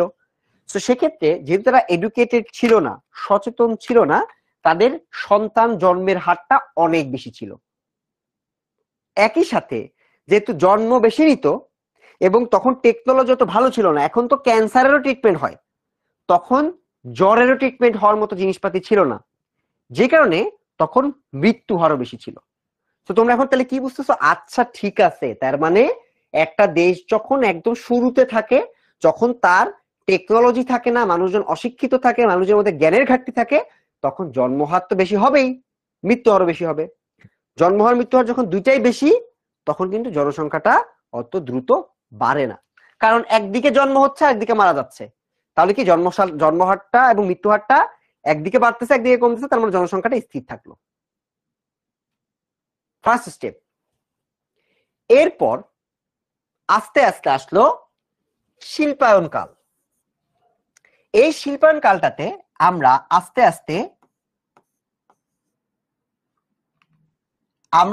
আস্তে টেকনোলজি আবিষ্কার করলাম। শিল্পায়ন মানে কি? টেকনোলজির সাথে জড়িত। আস্তে আস্তে আমরা টেকনোলজিকে আনা শুরু করলাম আমাদের দেশে। যখন টেকনোলজি আসলো, তখন মানুষের অকাল মৃত্যুটা আস্তে আস্তে কমা শুরু করলো, মানুষজন ট্রিটমেন্ট দেওয়া শুরু করলো, মেডিসিন নেওয়া শুরু করলো। শিল্পায়নের সাথে সাথে প্রযুক্তি ঢুকছে। প্রযুক্তি আসা মানে মানুষজনের ট্রিটমেন্ট, যে কোনো রোগ হলে ট্রিটমেন্ট দেওয়ার পরিমাণটা বাড়ছে। যেহেতু ট্রিটমেন্ট দেওয়ার পরিমাণটা বাড়ছে, মৃত্যু হার কমে গেছে, মানে মানুষ কম মরতেছে। কিন্তু জন্মহার তো একই আছে, কারণ মানুষজন তো অশিক্ষিতই ছিল। টেকনোলজি আসলে মানুষ তো শিক্ষিত হয় নাই। টেকনোলজির কারণে হয়তো কিছু কিছু ডাক্তার আমাদেরকে বাঁচাই দিচ্ছে, বাট জন্মহার তো স্টিল সেম। তখন এই টাইমটাতে জন্মহারটা অনেক বেশি থাকতেছে, মৃত্যু হারটা কমে গেছে, ফলে জনসংখ্যা স্থির থেকে জনসংখ্যা বাড়া শুরু করলো। ব্যাখ্যা কি বুঝছো? এই স্টেপ বাই স্টেপ মনে রাখলে তোমাদের জন্য সহজ। সেখান থেকে আমরা দেখলাম জন্ম এবং মৃত্যু ফার্স্টে দুইটাই বেশি ছিল, এরপর আস্তে আস্তে টেকনোলজি আসার পর মৃত্যুটা কমে গেল কিন্তু জন্মটা বাড়তেছে, তার মানে জনসংখ্যাটা আস্তে আস্তে বাড়া শুরু করলো। 3 নাম্বার, আরবানাইজেশন বা নগরায়নের কাল। এই সময়টায় আস্তে আস্তে আমরা মানুষজনকে, যখন আরবান নগরাইজেশন হইলো, তখন মানুষজনকে শিক্ষা দেওয়া হইলো। আর শিক্ষিত হওয়া মানুষ আস্তে আস্তে বাচ্চা জন্ম দেওয়া কমাই দিল, যে না আমি আগে 17টা নিত, এখন 5টা নিচ্ছে। বা তারা একটু অ্যাওয়্যার হয়েছে যে 17টা বাচ্চা নিয়ে খাওয়াবো কি, খাওয়াইতে পারবো না। শিক্ষিত হওয়ার কারণে মানুষজন আস্তে আস্তে জন্ম হারটাও কমা শুরু করলো। তো এখানে মৃত্যু হার তো আগেই কমছিল, জন্মহার যেহেতু আস্তে আস্তে কমা শুরু করছে, এখানে জনসংখ্যার বৃদ্ধিটা আগের থেকে একটু কমে গেল। পার্থক্যটা বুঝছো? ফার্স্টে স্থির, এরপর হঠাৎ করে বাড়া শুরু করছে, কারণ জন্মহার আছে। এখন জন্মহারে যেহেতু কন্ট্রোল করা শুরু করছি, আস্তে আস্তে এটা কমা শুরু করলো। শেষ পর্যায়ে যেই সময় মানুষজন সবাই অনেক বেশি চাকরি বাকরি করবে, কাজ করবে, এই টাইমে দেখবা কি এখনকার মানুষজনকে বাচ্চা নিতে চায় না, কারণ তাদের কাজ করতে হবে, তারা সময় পায় না অ্যাকচুয়ালি। ঠিক আছে, তো তাদের ছেলেদের মানুষ করা এ সকলের সময় যেহেতু অনেক কঠিন কাজ, এই জন্য এখনকার মানুষজন বাচ্চা নেওয়াটা একেবারেই কমায় ফেলছে। আর মৃত্যু হার তো আরো কম, বিকজ টেকনোলজিতে আরো ভালো। তো চতুর্থ স্টেজে গিয়ে দুইটাই কমতে থাকে এবং জনসংখ্যাটা স্থির থাকে। বলো, চারটা স্টেজ কি তুমি ব্যাখ্যা করতে পারবা? বলতে পারবা কিনা? যদি পেরে থাকো তাহলে বাংলাদেশ কোন স্টেজে আছে বলো, বাংলাদেশ এখন কোন স্টেজে আছে এই চারটা স্টেজের মধ্যে? বলো, আমি কি ইরেজ করে দেই। বলতে থাকো, বাংলাদেশ কোন জায়গায় আছে, কোন পর্যায়ে বাংলাদেশ আছে, বাংলাদেশ কোনটা কোনটা পার করে আসছে?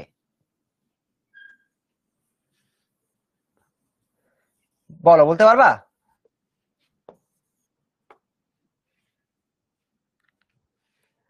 বলো, আমরা বাংলাদেশ তাহলে এখন কি?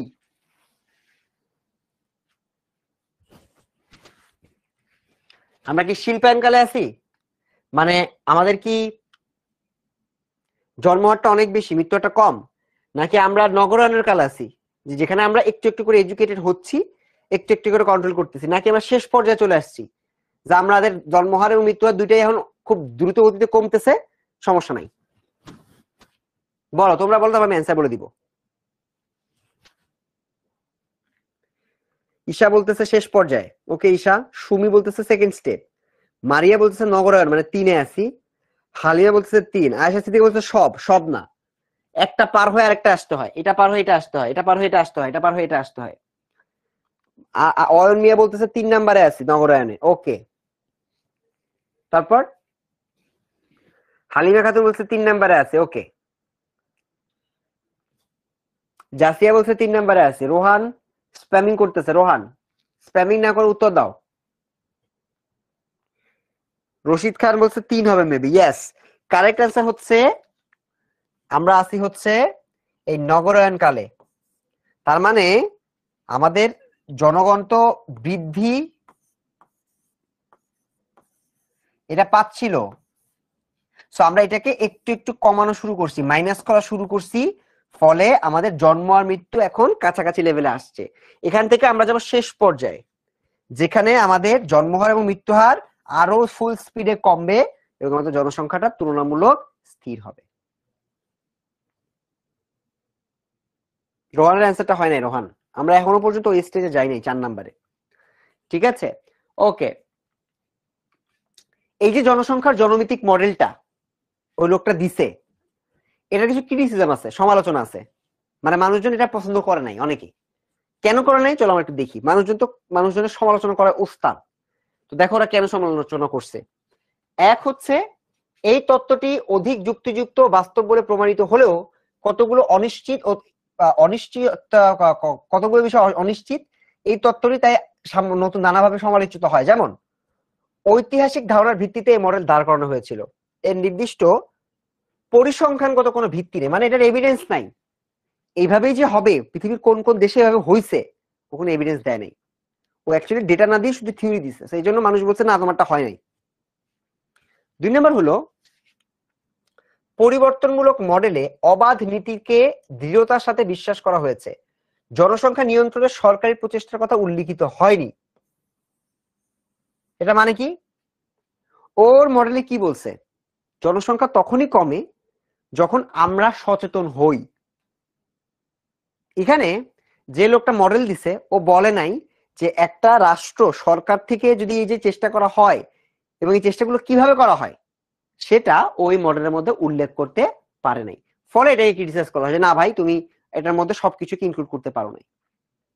ঠিক আছে, এবার হচ্ছে এই মডেলে স্থানান্তরের কথা বিবেচনা করা হয় নাই। দেখছো তোমরা কি ধরতে পারছো এই পয়েন্টটা? ও কি বলছে, জনসংখ্যা তখনই বাড়ে কমে যখন জন্ম এবং মৃত্যু সচেতনতা এবং টেকনোলজির কারণে হয়েছে। বাট ধরো কোনো একটা জায়গায় হঠাৎ করে মহামারী হয়েছে বা কোনো কারণ হয়েছে, কোনো একটা দুর্ঘটনা ঘটছে, সবাই চলে গেছে আরেক দেশে, এই চেঞ্জ গুলাকে ওর মডেল কিন্তু ব্যাখ্যা করতে পারে না, তাই না? সো এই যে রোহিঙ্গা, বাংলাদেশে যে 1-1.5 লাখ রোহিঙ্গা আসছে, এটা একটা পরিবর্তন না, জনসংখ্যা পরিবর্তন। ওর ট্রানজিশন মডেলে এই রোহিঙ্গাদের কথা কোথাও বলা নাই, কোথায় অ্যাড করবা? ও তো বলছো জন্ম আর মৃত্যুর উপর ভিত্তি করে। এই জন্য এটা একটা চূড়ান্ত রকমের ভুল, যেটা ওর ভুল না, সমালোচনা, যেটা ওর ট্রানজিশন মডেলে বলা নাই। আরো আছে, এখানে জন্মহার ও মৃত্যুহারের ভারসাম্যের কথা বিবেচনা করা হয়নি, এখানে জন্মহার ও মৃত্যুহার হ্রাসের কথা অধিক বিবেচিত হয়েছে। কেমনে হ্রাস পাইছে এটা নিয়ে আমরা আলোচনা করছি, যে হ্যাঁ টেকনোলজি আসার কারণে মৃত্যুহারটা হ্রাস পায়, টেকনোলজি আসার কারণে বা আমরা অ্যাওয়্যার হওয়ার কারণে, সচেতন হওয়ার কারণে জন্মহারটা হ্রাস পায়। ঠিক আছে, সো এরকম ভাবে কিন্তু আমাদের বিভিন্ন রকমের সমালোচনা আছে। ঠিক আছে, এই মডেল উল্লেখ করা হয় কেবল নগরায়িত স্তরেই জন্মহার কমতে থাকে, কিন্তু ডেনমার্ক কিংবা সুইজারল্যান্ডে শিল্পায়নের আগেই নিম্ন প্রজননশীলতা অর্জনে সক্ষম হয়। দেখছো, এই একটা এক্সাম্পল দিছে।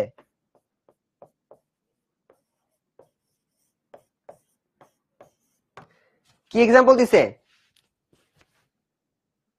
যে তুমি বলছো তোমার ট্রানজিশনাল মডেলে যে নগরায়নের ফলে মানুষজন এডুকেটেড হবে, তারপর তাদের জন্মহার কমবে, বাংলাদেশ যে স্টেজে আছে।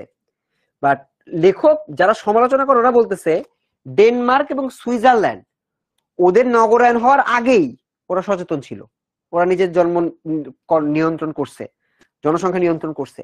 তাহলে তুমি তোমার মডেল দিয়ে এদেরকে কিভাবে ব্যাখ্যা করবা? পারবে না। এই মডেলটা এই জন্য ক্রিটিসাইজড হয় যে আসলে সবগুলো বিষয়কে ও অ্যাডাপ্ট করতে পারে না। বলো মডেলটা ক্লিয়ার কিনা? ক্লিয়ার? হাত তুলো তাহলে বলো, এটা কি ক্লিয়ার হয়েছে?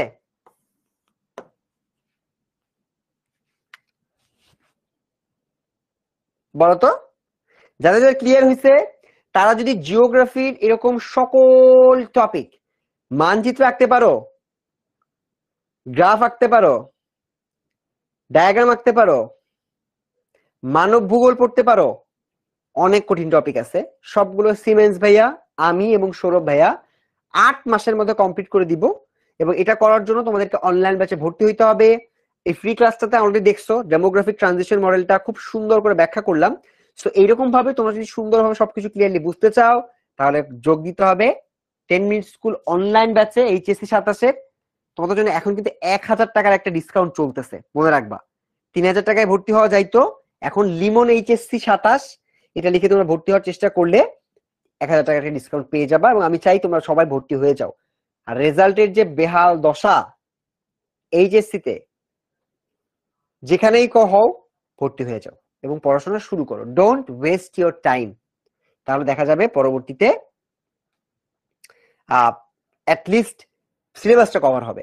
ওয়ার্ল্ড ম্যাপ আঁকা শিখান, এটা তো আমি তো ওয়ার্ল্ড ম্যাপের ক্লাস নিতে আসি নাই, পেইড ক্লাসে ওয়ার্ল্ড ম্যাপ করা হবে। তুমি 16910 তে কল দাও, কল দিয়ে ভর্তি হয়ে যাও, তোমাকে সিমেন্স ভাইয়া খুব সুন্দর করে মানচিত্র আঁকা শিখাই দিবে। আচ্ছা, এটা হচ্ছে আমরা লাস্টের দিকে চলে আসছি প্রায়। বাংলাদেশের জনসংখ্যা বন্টনের একটা সংক্ষিপ্ত বিবরণ এখানে দেওয়া আছে। ঠিক আছে, বাংলাদেশের জনসংখ্যাটা কেমন। সো বাংলাদেশ পৃথিবীর প্রধান ঘনবসতিপূর্ণ অঞ্চলগুলোর মধ্যে একটা, তবে এদেশের সব জায়গায় জনসংখ্যার সুষম বন্টন পরিলক্ষিত হয় না। সুষম বন্টন মানে কি? সুষম বন্টন হচ্ছে ইকুয়াল ডিস্ট্রিবিউশন। বাংলাদেশে শহর অঞ্চলে কিন্তু মানুষের সংখ্যা বেশি, গ্রাম অঞ্চলে মানুষের সংখ্যা কম। যেমন ধরো ভূপ্রাকৃতিক কারণে চট্টগ্রাম ও সিলেটের পাহাড়ি এলাকায় ও দক্ষিণের বনাঞ্চলগুলোর পার্শ্ববর্তী এলাকায় জনবসতির ঘনত্ব খুবই কম, মানে এখানে কম মানুষ থাকে সিলেটের এলাকাটাতে। নদ নদী, উর্বর মৃত্তিকা, সমতল, এসব জায়গায় আমাদের যেমন ঢাকা এবং কুমিল্লা এই এলাকাগুলোকে কিন্তু জনবসতি অনেক বেশি। গ্রামে জনসংখ্যার বন্টন দেশের কতিপয় পার্বত্য উচ্চভূমি বাদে সবই সমতল ও উর্বর। যেখানে রয়েছে গ্রামীণ জনপদ, এসব সমতল ভূমিতে কম পরিশ্রমে অধিক ফসল উৎপাদন হয়। মানে ধরো গ্রামাঞ্চলে কিছু আবাদি জমি আছে না, বা তোমার মনে করো কিছু এলাকা আছে যে জায়গাগুলো অনেক বেশি উর্বর, ফসল উৎপাদন করলে বেশি ফসল উৎপাদন করা সম্ভব হয়। এই সকল জায়গাগুলোতে কিন্তু আমাদের সকলের জন্য তোমার মনে করো বারবার ফসল উৎপাদন করা যে জায়গায়, এখানে ফসল উৎপাদনের জন্য ওইগুলো কিন্তু ব্যবহার করা হয় এবং এখানে কিন্তু মানুষের সংখ্যাটা আবার কম।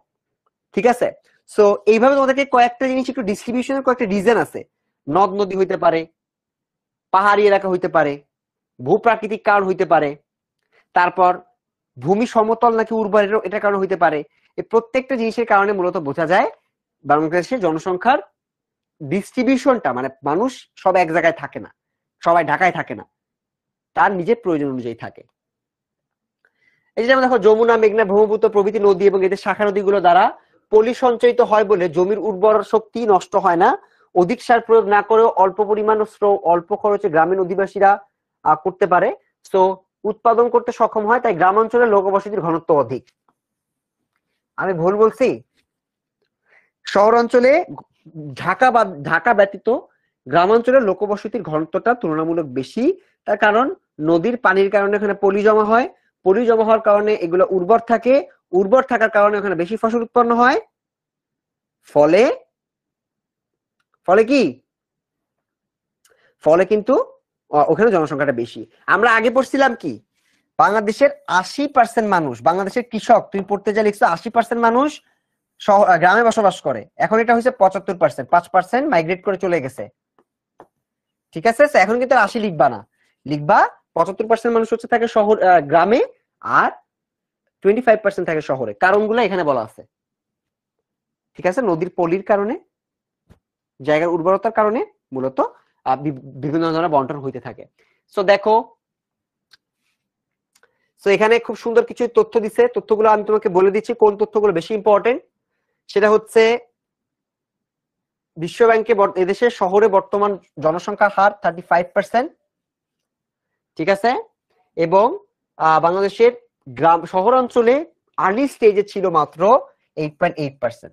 ঠিক আছে, সো এই দুইটা এবং এর থেকে লেটেস্ট, যত লেটেস্ট তথ্য হবে তত লেটেস্ট প্রশ্ন আসার সম্ভাবনা বেশি। সো একদম লেটেস্ট তথ্যগুলো মনে রাখতে হবে। ঠিক আছে, এক্ষেত্রে ওগুলা থেকে এমসিকিউটা বেশি আসে। কোন শহরে কেমন জনসংখ্যা আছে দেখো, ঢাকায় সব থেকে বেশি 10 লাখ মনে হয় না, 1 কোটি, 3 লাখ। চট্টগ্রামে 39 লাখ, চট্টগ্রামে কম। ঢাকায় হচ্ছে, খুলনাতে হচ্ছে 13 লাখ, খুলনা আমার এলাকা, এটা থার্ড। রাজশাহীতে 7 লাখ, না 70 লাখ, 7 লাখ। কুমিল্লাতে কম, ময়মনসিংহে আরো কম, কক্সবাজারেও কম, বিভিন্ন জায়গায় বিভিন্ন রকম কম আছে। বা ঢাকায় দেখো প্রায় 1 কোটি মানুষ ঢাকায় বসবাস করে। ঠিক আছে, তো সবগুলা মিলাইলে হয়তো তোমার 2-3 কোটি মানুষ শহরে বসবাস করে, বাকি সবাই কিন্তু গ্রামীণ অঞ্চলের মানুষ, সবাই কিন্তু অনেক বেশি মিল আছে। ঠিক আছে, সো এই মিলগুলা তোমাদেরকে বুঝতে হবে এবং ব্যাখ্যা করতে হবে। তোমাদের পরীক্ষায় কিন্তু এরকম প্রশ্ন আসবে যে লোকসংখ্যার এই যে পার্থক্যটা, এই পার্থক্যটাকে তুমি কিভাবে ব্যাখ্যা করো, গ্রামাঞ্চলের লোক সংখ্যার পার্থক্যটাকে তুমি কিভাবে আলোচনা করো, যেটা কিন্তু তোমাকে সুন্দর করে বলতে হবে এবং আলোচনা করতে হবে এবং রিজনটাও দিয়ে আসতে হবে। ওকে, সো এই ঘনতার কারণগুলো কি? এই যে একটু আগে যেটা বললাম যে কারণগুলো কি, একটা হচ্ছে ভূ প্রকৃতি হইতে পারে, বরিশালে অনেক কম মানুষ থাকে, জন্য বরিশালটা আসে নাই। ভূ প্রকৃতি হইতে পারে, অর্থাৎ কোন জায়গায় তোমার চাষাবাস করতে পারবো আমি, সমভূমি কিনা, উঁচু নিচু কিনা, পাহাড়ি এলাকা কিনা। আবার মনে করো জলবায়ু হইতে পারে, অনেক বৃষ্টি হইলে ওই এলাকায় মানুষ থাকতে চায় না, মাটির উর্বর না হইলে মানুষ থাকতে চায় না। মনে করো ফসল মরে যাচ্ছে, চাষ করে পারতেছি না, তাহলে কি মানুষ থাকবে? থাকবে না তো। এবার মনে করো নদীর অববাহিকা হইতে পারে, সেচ ব্যবস্থা, মনে করো পানি নাই ধারে কাছে, 2-5 কিলোমিটার দূর থেকে পানি আনতে হবে, মানুষ থাকবে? থাকবে না। তো এই কারণগুলো যখন তুমি লিখবা তোমার পরীক্ষা খাতায়, তখন তুমি প্রমাণ করতে পারবা যে আসলে লোকবসতির ঘনত্ব এটা মানুষের ইচ্ছার কারণে হয় না, এটা ফ্রি চয়েস না, অনেকগুলা কারণ আছে, প্রভাবক কারণ আছে। এগুলোর কারণে মানুষ মূলত জনসংখ্যা সুইচ করে, এক বাসা থেকে আরেক বাসায় যায় বা এক এলাকা থেকে আরেক এলাকায় যায়। নগরায়ণ আছে। সো আমাদের এই যে জনসংখ্যা দ্রুত বৃদ্ধি পাচ্ছে এবং শিফট করতেছে, এটার কিছু ক্ষতি আছে, ক্ষতিগুলো আমরা সবাই জানি এবং এগুলো আমাদের বিভিন্ন জনসংখ্যার পরিবেশটাকে অনেক বেশি ধ্বংস করে। আর তোমাদের লাস্ট মুহূর্তে আবার বলতেছে, আমাদের ক্লাসটা একদম শেষের দিকে, আমি তোমাদের লিমন ভাইয়া তোমাদের এইচএসসি 27 অনলাইন ব্যাচেও অনেকগুলো টপিক চমৎকার করে বুঝাবো, এবং এটা যদি বুঝতে চাও খুবই খুবই ফুল কোর্সের মূল্য মাত্র 3000 টাকা ছিল, এবং সেটাকেও আমরা বলছি যে আজকে ক্লাসটা যারা করবে, ডেমো ক্লাসটা যারা করবে ভাই, তাদের জন্য লিমন LIMON HSC 27 ওরা এই প্রোমো কার্ড ব্যবহার করলে আরো 1000 টাকা ডিসকাউন্ট পাবে। তো সেক্ষেত্রে দাম হবে মাত্র 2000 টাকা ফুল কোর্স, শুধু জিওগ্রাফি। সো এটা একদম গুড ডিল, বিকজ তোমাদের এইচএসসি পুরো একটা জার্নির কথা চিন্তা করতে হবে, ঠিক আছে? কারণ এইচএসসি ভাই রেজাল্ট খারাপ হইলে তো শেষ। এখন 2000 টাকা দিয়ে যদি আমি অ্যাটলিস্ট জিওগ্রাফিতে একটা ভালো রেজাল্ট ইনশিওর করার জার্নি শুরু করতে পারি, এটা আমার জন্য অনেক ভালো, ঠিক আছে? এই ডিসকাউন্টটা বেশি দিন হয়তো থাকবে না, তো তোমরা এটা ব্যবহার করে ফেলতে পারো ইনশাআল্লাহ। 8 মাসের মধ্যে আমাদের প্রিপারেশন কমপ্লিট, তারপর থেকে তোমরা খালি রিভিশন দিবা, ঠিক আছে? সৌরভ ভাই আছে সাথে। আর যদি তোমাদের কারো ইকোনমিক্স থাকে, জিওগ্রাফি ইকোনমিক্স, এই যে যোগান 27 ব্যবহার করলে এটা কোর্সটার দাম আরো কমবে, মাত্র 3500 টাকা, এটা আরো কম, বিকজ আলাদা আলাদা কিনলে তো বেশি লাগে, এখন কিনলে মাত্র 3500 টাকা কিনতে পারবো, অনেক কমাই দিচ্ছে দেখলাম, ঠিক আছে? সো কারা কারা ভর্তি হচ্ছ, কাদের সাথে অনলাইনে ব্যাচে দেখা হবে, তাদেরকে আমাকে হাত তুলে দেখাও, এবং ইনশাআল্লাহ আমরা 8 মাসের জিওগ্রাফি সিলেবাসটা এমন ভাবে কমপ্লিট করব যাতে এইচএসসি 27 এসএসসি তেও যেমন ভালো করছে, এইচএসসি তেও যেন ভালো করে। সো আমাদের আজকের ক্লাসটার টপিক মূলত এই পর্যন্তই। এখানে আমাদের আরো কিছু ব্যাপার ছিল যেটা তোমাদের নিজেদের চিন্তা করতে হবে, নিজে চিন্তা করো, ঠিক আছে? এই টপিকগুলা তোমাদেরকে একটু নিজে চিন্তা করতে হবে।